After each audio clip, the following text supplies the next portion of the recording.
فاسألوا أهل الذكر إن كنتم لا تعلمون۔ السلام علیکم ورحمۃ اللہ وبرکاتہ۔ سوال کیا گیا کہ میں نے سنا ہے کہ سورہ واقعہ کی رات میں گھر میں تلاوت کرنے سے فقر و فاقہ گھر میں نہیں آتا، تو کیا یہ بات صحیح ہے؟ کیونکہ مجھ سے کسی نے کہا بعد میں کہ یہ صحیح نہیں ہے، تو اس مسئلے میں صحیح بات کیا ہے؟ کیا گھر میں سورہ واقعہ کی رات میں تلاوت کرنے سے فاقہ نہیں آتا؟ دیکھیے، اس مسئلے کے اندر ہمیں کچھ احادیث ملتی ہیں، لیکن جتنی بھی احادیث ملتی ہیں وہ سب کے سب ضعیف ہیں۔ بعض احادیث پہ محدثین نے منکر اور موضوع کا حکم لگایا، بعض احادیث بہت زیادہ ضعیف ہیں۔ اس سلسلے میں جو حدیث پیش کی جاتی ہے، حضرت عثمان ابن عفان رضی اللہ عنہ حضرت عبداللہ ابن مسعود رضی اللہ عنہ کی بیمار پرسی کے لیے گئے تو کہا کہ آپ کو کیا شکوہ ہے؟ تو انہوں نے جواب دیا کہ اپنے گناہوں کا۔ پھر کہا کہ آپ کی کیا خواہش ہے؟ تو انہوں نے کہا اپنے رب کی رحمت کی۔ عثمان رضی اللہ عنہ نے کہا کسی طبیب کو بھیج دوں؟ تو پھر انہوں نے کہا کہ طبیب نے ہی تو بیمار کیا ہے۔ پھر کہا میں تمہارے لیے کچھ مال کا حکم دوں؟ کہنے لگے ایک دن پہلے مجھے آپ نے اس سے منع کیا ہے، مجھے اس کی حاجت نہیں ہے۔ عثمان رضی اللہ عنہ نے کہا کہ اسے اپنے اہل و عیال کے لیے چھوڑ دینا۔ تو عبداللہ ابن مسعود رضی اللہ عنہ نے کہا کہ میں نے انہیں ایسی چیز کی تعلیم دی ہے جب وہ اسے پڑھیں گے تو فقیر نہیں ہوں گے۔ میں نے رسول اللہ صلی اللہ علیہ وسلم کو کہتے ہوئے سنا ہے، جس نے ہر رات سورۃ الواقعہ کی تلاوت کری وہ فقیر نہیں ہوگا۔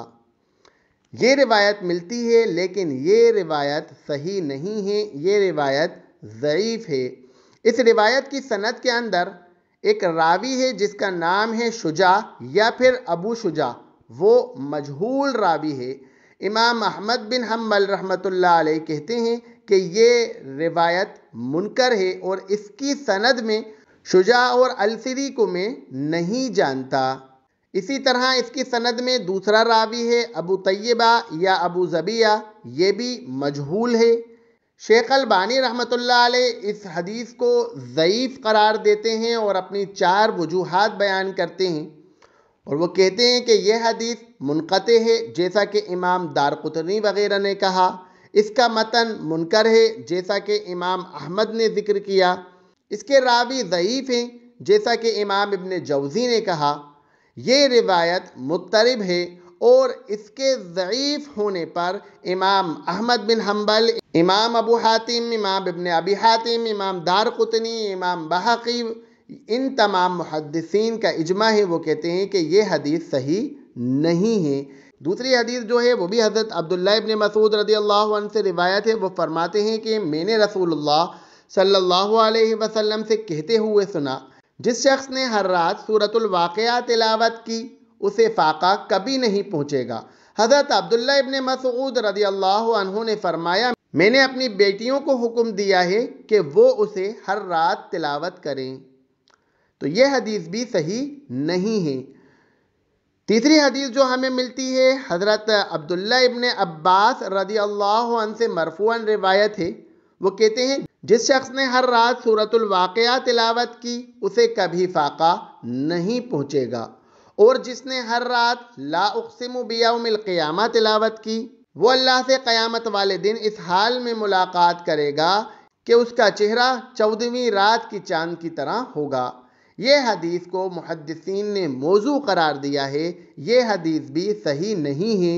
اس کی سند میں احمد بن محمد بن عمر الیمامی کذاب راوی ہے، جس کی وجہ سے یہ روایت موضوع اور من گھڑت ہے۔